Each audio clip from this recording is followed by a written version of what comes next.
Dunque, la situazione per quanto riguarda l'incidente che è avvenuto circa alle 1:30 a Valle di Chioggia, subito dopo il semaforo,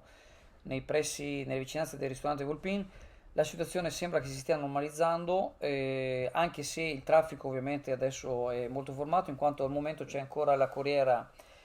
come potete vedere ancora dalle immagini, le immagini che vedete sono di pochi minuti fa, adesso sono quasi le 15 del pomeriggio. Sono intervenuti ovviamente i carabinieri, la polizia, forse la polizia locale,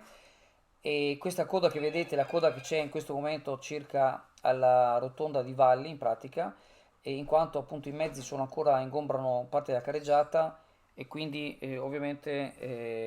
c'è solo un passaggio. Da quel che sappiamo ci sono circa una decina di feriti, tutti leggeri, chi si è slogato una caviglia, chi ha qualche problema, così, ma insomma sembrerebbe nulla di grave, anche, ci dicono anche l'autista della corriera non dovrebbe avere nulla di grave e attendiamo di avere ulteriori aggiornamenti, comunque sembrerebbe che nessuno sia fatto male in maniera seria, insomma.